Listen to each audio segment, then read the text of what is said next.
അധിനിവേശ ശക്തികളുടെ ഭീഷണികൾക്കും പാശ്ചാത്യ രാജ്യങ്ങളുടെ സാമ്പത്തിക ഉപരോധങ്ങൾക്കും മുന്നിൽ മുട്ടുമടക്കാതെ സ്വന്തം പരമാധികാരം സംരക്ഷിക്കാൻ ഇറാൻ നടത്തുന്ന ഐതിഹാസികമായ മുന്നേറ്റമാണ് ഇന്ന് ലോകം കാണുന്നത്.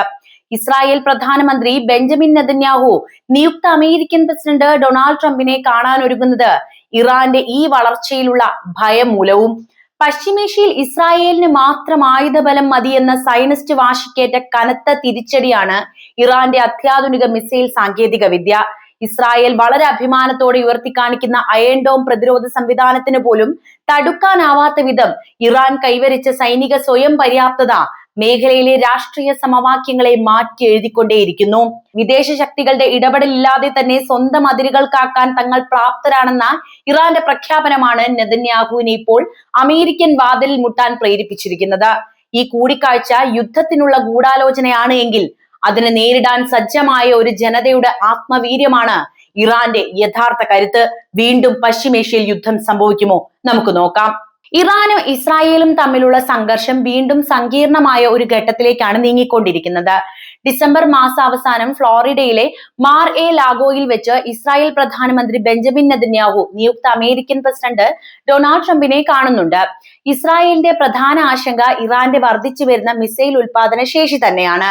പ്രതിവർഷം ആയിരക്കണക്കിന് ബാലിസ്റ്റിക് മിസൈലുകൾ നിർമ്മിക്കാനുള്ള ഇറാന്റെ നീക്കം ഇസ്രായേലിന്റെ അയൺ ഡോം പ്രതിരോധത്തെ മറികടക്കാൻ അവരെ സഹായിക്കുമെന്ന് നെതന്യാഹു ഇപ്പോൾ ഭയപ്പെടുന്നു.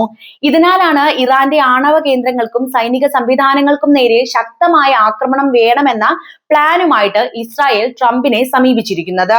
ഇറാന്റെ ആണവ പദ്ധതികൾ പൂർണ്ണമായും അവസാനിപ്പിക്കുക എന്നതാണ് ഇസ്രായേലിന്റെ പ്രഖ്യാപിത ലക്ഷ്യം. മുൻപ് നടത്തിയ സൈനിക നീക്കങ്ങളിൽ ഇറാന്റെ ചില ആണവ കേന്ദ്രങ്ങൾ തകർക്കപ്പെട്ടു എങ്കിലും അവർ അവ വളരെ രഹസ്യമായി പുനർനിർമ്മിക്കുന്നുണ്ട് എന്നാണ് ഇസ്രായേലിന്റെ ഇന്റലിജൻസ് റിപ്പോർട്ടുകൾ സൂചിപ്പിക്കുന്നത്. എന്നാൽ ഈ വിഷയത്തിൽ ഡൊണാൾഡ് ട്രംപ് ഇതുവരെ ഒരു അന്തിമ തീരുമാനം എടുത്തിട്ടില്ല എന്നത് വളരെ നിർണായകമാണ്.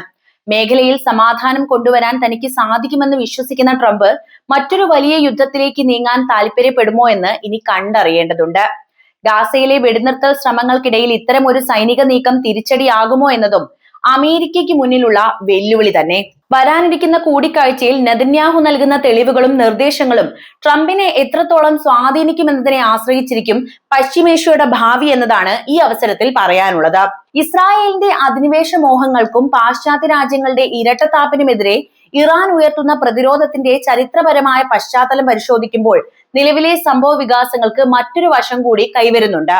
ഇസ്രായേൽ പ്രധാനമന്ത്രി നെതന്യാഹു ട്രംപിനെ കാണാൻ പോകുന്നതും ഇറാന്റെ മിസൈൽ ശേഷിയെ ഭീഷണിയായി ചിത്രീകരിക്കുന്നതും തങ്ങളുടെ മേഖലയിലെ ആധിപത്യം നിലനിർത്താനുള്ള തന്ത്രം മാത്രമാണ് എന്ന കാര്യം പകൽ പോലെ വ്യക്തമാണ്. ഏതൊരു പരമാധികാര രാഷ്ട്രത്തെയും പോലെ സ്വന്തം മണ്ണും ജനതയും സംരക്ഷിക്കാനുള്ള അവകാശം ഇറാനുമുണ്ടല്ലോ. ദശകങ്ങളായി അമേരിക്കയും ഇസ്രായേലും ചേർന്ന് ഇറാനെ സാമ്പത്തികമായും അതുപോലെ തന്നെ സൈനികമായും ഒറ്റപ്പെടുത്താൻ ശ്രമിക്കുമ്പോൾ അതിജീവനത്തിന്റെ ഭാഗമായാണ് ഇറാൻ തങ്ങളുടെ മിസൈൽ സാങ്കേതിക വിദ്യ വികസിപ്പിച്ചെടുത്തത് എന്നത് ശ്രദ്ധേയമാണ്. ഇസ്രായേൽ നൂറുകണക്കിന് ആണവായുധങ്ങൾ രഹസ്യമായി കൈവശം വെക്കുമ്പോൾ ഇറാന്റെ സമാധാനപരമായ ആണവ ഗവേഷണങ്ങളെ മാത്രം ലക്ഷ്യം വെക്കുന്നത് അന്താരാഷ്ട്ര നീതിയുടെ ലംഘനമാണ്. പക്ഷെ അതിനെക്കുറിച്ച് സംസാരിക്കാൻ ആരും തയ്യാറാകുന്നില്ല എന്ന് മാത്രം. ഇറാന്റെ മിസൈലുകൾ ഇസ്രായേലിന്റെ അയൺ ഡോമിന് ഭീഷണിയാകുന്നു എന്നത് ഇറാന്റെ കുറ്റമല്ല, മറിച്ച് ആ രാജ്യത്തിന്റെ ശാസ്ത്രീയമായ മുന്നേറ്റം തന്നെയാണ്. ഇസ്രായേലിന്റെ അധിനിവേശ രാഷ്ട്രീയത്തിന് നേരെ ഉയർത്തുന്ന ശക്തമായ ഒരു പ്രതിരോധ കവചമാണ് ഇറാൻ. അമേരിക്കയുടെയും ഇസ്രായേലിന്റെയും നേരിട്ടുള്ള ആക്രമണം ഉണ്ടായാൽ അത് നോക്കി നിൽക്കില്ല എന്നും തിരിച്ചടി മാരകമായിരിക്കുമെന്നും തെളിയിക്കാൻ ഇറാന്റെ ബാലിസ്റ്റിക് മിസൈൽ ശേഖരത്തിന് സാധിക്കുമെന്ന കാര്യവും ഉറപ്പാണ്. വാസ്തവത്തിൽ പശ്ചിമേഷ്യയിൽ സമാധാനം തകർക്കുന്നത് ഇറാന്റെ മിസൈലുകളല്ല, മറിച്ച് മറ്റുള്ളവരുടെ ആഭ്യന്തര കാര്യങ്ങളിൽ ഇടപെടാനുള്ള ഇസ്രായേലിന്റെയും അമേരിക്കയുടെയും നീക്കങ്ങളാണ് എന്നത് പകൽ പോലെ വ്യക്തമാണ്. ഇസ്രായേലിന്റെ പ്രതിരോധ സംവിധാനങ്ങളെ തകർക്കാൻ ഇറാൻ ലക്ഷ്യമിടുന്നു എന്ന പ്രചാരണം യുദ്ധത്തിന് കളമൊരുക്കാനുള്ള ഒരു വിദ്യ മാത്രമാണ്. സിറിയയിലും ലെബനിലും ഉൾപ്പെടെ ഇസ്രായേൽ നടത്തുന്ന കടന്നുകയറ്റങ്ങൾക്കും വധശിക്ഷകൾക്കുമെതിരെ നിലകൊള്ളുന്ന ഏക ശക്തി ഇറാൻ എന്ന രാഷ്ട്രമാണ്. അതുകൊണ്ടാണ് ഇറാന്റെ ചിറകരിയാൻ നെതന്യാഹു ഇത്രയധികം തിടുക്കം കാണിക്കുന്നത്. ട്രംപുമായുള്ള കൂടിക്കാഴ്ചയിൽ സൈനിക നീക്കത്തിന് അനുമതി തേടുന്നത് പശ്ചിമേഷ്യയെ മൊത്തത്തിൽ ചുട്ടുചാമ്പലാക്കാൻ മാത്രമേ ഉപകരിക്കൂ എന്ന് തിരിച്ചറിയണം. ഇറാന്റെ കരുത്ത് എന്നത് കേവലം ആയുധങ്ങളല്ല, മറിച്ച് പതിറ്റാണ്ടുകളായുള്ള വിദേശ അടിച്ചമർത്തലുകൾക്കെതിരെ പോരാടി നേടിയെടുത്തിയ ആത്മവീര്യമാണ്. ഈ ആത്മവീര്യത്തെ തകർക്കാൻ ബോംബുകൾക്കോ മിസൈലുകൾക്കോ കഴിയില്ലെന്ന തിരിച്ചറിവാണ് ശത്രുപക്ഷത്തെ ഇന്ന് വല്ലാതെ ഭയപ്പെടുന്നത് എന്നതാണ് വസ്തുത. ഇറാനിലെ നിലവിലെ ഭരണകൂടത്തെ അട്ടിമറിച്ച് ഒരു ഭരണമാറ്റം കൊണ്ടുവരിക എന്ന ലക്ഷ്യം ഇസ്രായേൽ വളരെ ഗൗരവമായിട്ട് ചർച്ച ചെയ്യുന്നുണ്ട്. കേവലം ഒരു സൈനിക ആക്രമണം കൊണ്ട് ഇറാന്റെ ആണവ മിസൈൽ സ്വപ്നങ്ങളെ തടയാനാവില്ല എന്നും പ്രശ്നത്തിന്റെ മൂല കാരണം അവിടുത്തെ ഭരണകൂടമാണ് എന്നതാണ് നെതന്യാഹുവും ഇസ്രായേലിലെ തീവ്ര വലതുപക്ഷ നേതാക്കളും ഇപ്പോൾ പറഞ്ഞുകൊണ്ടിരിക്കുന്നത്. എന്നാൽ ഈ ഭരണമാറ്റം എന്ന ആശയം ഇറാനെ സംബന്ധിച്ചിടത്തോളം വലിയൊരു തമാശയാണ് എന്നതാണ് മറ്റൊരു സത്യം. 79-ലെ ഇസ്ലാമിക വിപ്ലവത്തിന് ശേഷം എത്രത്തോളം ജനകീയ പിന്തുണയോടെയാണ് അവിടുത്തെ ഭരണകൂടം നിലനിൽക്കുന്നത് എന്നതിന്റെ തെളിവാണ് പാശ്ചാത്യ രാജ്യങ്ങൾ പതിറ്റാണ്ടുകളായി ഏർപ്പെടുത്തിയിട്ടുള്ള കടുത്ത ഉപരോധങ്ങൾ. ഈ ഉപരോധങ്ങളെയും നിരന്തരമായ സൈബർ ആക്രമണങ്ങളെയും അതിജീവിച്ച് ഒരു രാജ്യം ശാസ്ത്രീയമായും അതുപോലെ തന്നെ സൈനികമായും വളരുന്നുണ്ട് എങ്കിൽ അത് അവിടുത്തെ ഭരണകൂടത്തിന് ജനങ്ങൾ നൽകുന്ന പിന്തുണയുടെ പ്രതിഫലനം കൂടിയാണ് എന്നത് നമ്മൾ തിരിച്ചറിയേണ്ടതുണ്ട്. പുറത്തുനിന്നുള്ള ഇടപെടലിലൂടെ ഒരു രാജ്യത്തെ ഭരണാധികാരികളെ മാറ്റാൻ ശ്രമിക്കുന്നത് ജനാധിപത്യ വിരുദ്ധവും അന്താരാഷ്ട്ര നിയമങ്ങളുടെ ലംഘനവുമാണ്. ഇറാഖിലും ലിബിയയിലും അമേരിക്കയിലും സഖ്യകക്ഷികളും നടത്തിയ ഇത്തരം ഭരണമാറ്റ പരീക്ഷണങ്ങൾ ആ രാജ്യങ്ങളെ തകർക്കുക മാത്രമാണ് ചെയ്തത് എന്ന പാഠം ലോകത്തിന് മുന്നിലുണ്ട്. ഇസ്രായേൽ മുന്നോട്ട് വെക്കുന്ന ഈ അപകടകരമായ പ്ലാൻ പശ്ചിമേഷ്യയെ ഒന്നടങ്കം അരാജകത്വത്തിലേക്ക് തള്ളിയിടാനേ ഉപകരിക്കുകയുള്ളൂ.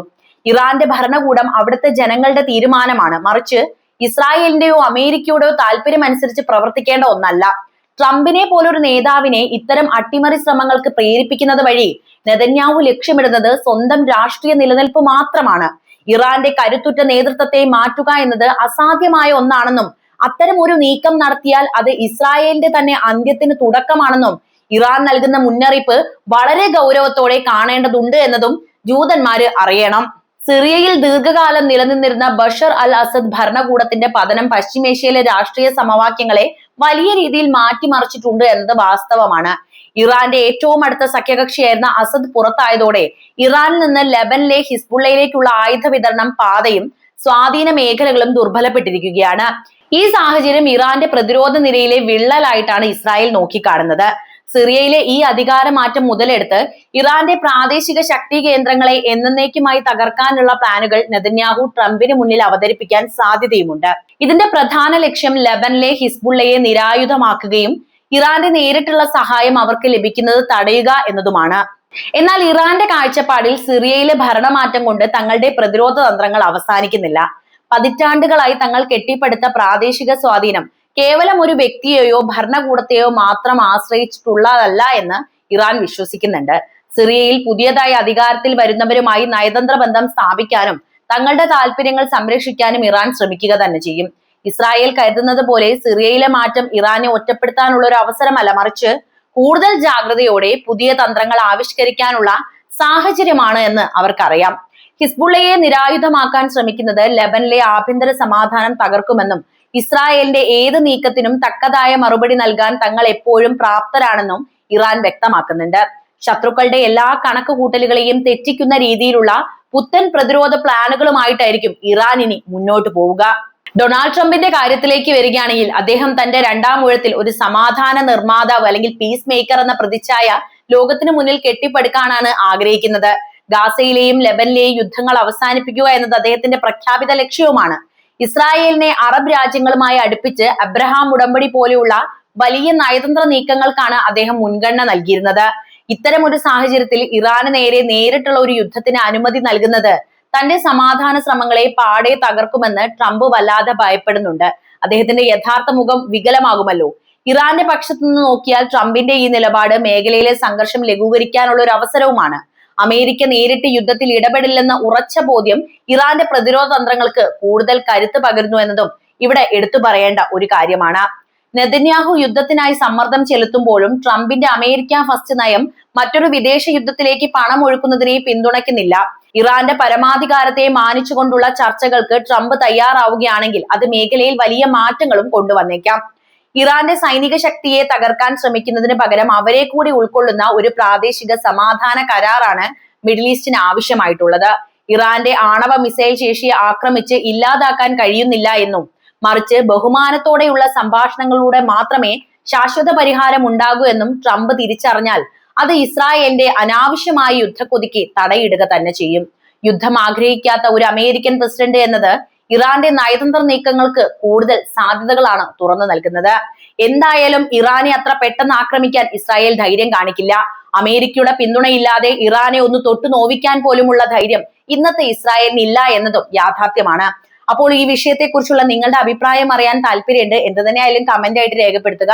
വീഡിയോ ഇഷ്ടമാവുകയാണെങ്കിൽ ലൈക്ക് ചെയ്യാനും ഷെയർ ചെയ്യാനും പ്രത്യേകം ശ്രദ്ധിക്കുമല്ലോ.